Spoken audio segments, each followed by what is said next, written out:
war is over. Okay, you understand that? তারা বললেন আমাদের জীবনে দেখে এই হিটলার, আমাদের জীবদ্দশায় হিটলার আপনি, বলে চিৎকার শুরু করে দিলেন।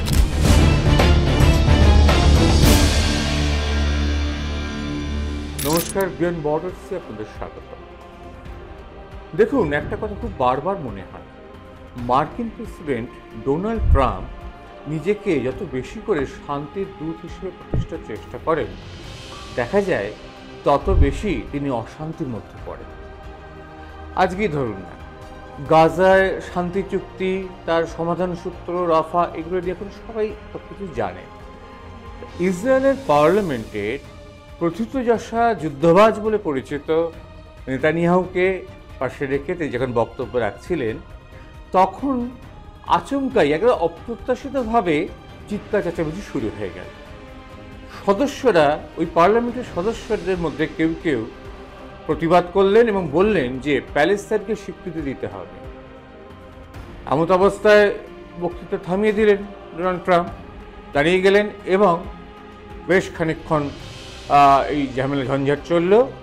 তারপরে দুজনকে, যেরকম আমাদের এখানে মার্শাল দিয়ে বের করে নিয়ে যাওয়া হয়, তাদেরও এইভাবে বের করে নিয়ে যাওয়া হলো। আবার হয়তো মোটামুটি ঠিকঠাক চলল। কিন্তু দেখুন, ওই সব জায়গায় তাকে তাড়া করে বেড়ায় কিছু ভূত, কখনো প্যালেস্তাইনের ভূত, কখনো অন্য কিছুর ভূত। এমন ধরুন, কিছুদিন আগের খবর আপনারা দেখেওছেন, ডোনাল্ড ট্রাম্প এক দামি রেস্তোরাঁয় বা হোটেলের উনি গিয়েছেন। সেখানে রেস্তোরাঁর মধ্যে যারা ইয়াংরা ছিলেন, ইয়াং জেনারেশন, জেড যাদের বলা হয় এখন, তারা বললেন আমাদের জীবনে দেখে এই হিটলার, আমাদের জীবদ্দশায় হিটলার আপনি, বলে চিৎকার শুরু করে দিলেন। বিলম্বিত হলেন ট্রাম্প, শান্তি পেলেন না। এমনকি তার শান্তি পুরস্কার নিয়েও, যে নোবেলের শান্তি পুরস্কার নিয়ে যা যা তিনি চেয়েছিলেন যে তিনি পান, পেলেন ভেনেজুয়েলার একজন। দেখা গেল এর মধ্যে আরও গল্প লুকিয়ে রয়েছে।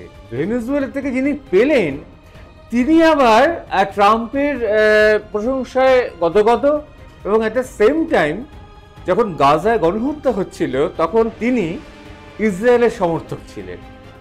অর্থাৎ বারবারই বিড়ম্বনায় পড়তে হচ্ছে ট্রাম্পকে। আমার মনে হয় যে উনি যা করছেন, ব্যবসা থেকে শুরু করে যা যা করে এসেছেন এত বছর, সেগুলোতে একটু মন দিন।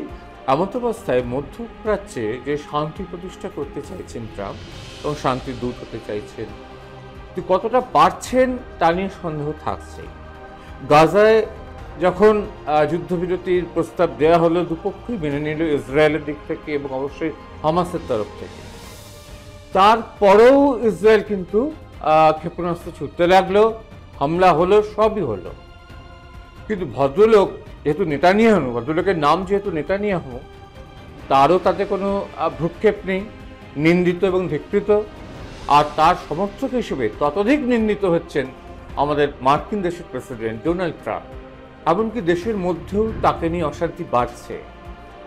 ট্রাম্পের স্বেচ্ছাচারিতা, খামখেয়ালিপনা আর মেনে নিতে চাইছেন না অনেকেই। এবার দেখা যাক কি পরিণতি হয় ট্রাম্পের। আজকের বিয়ন্ড দ্য বর্ডার্স এখানে শেষ। চোখ রাখুন সিএন ডিজিটালের পর্দায়।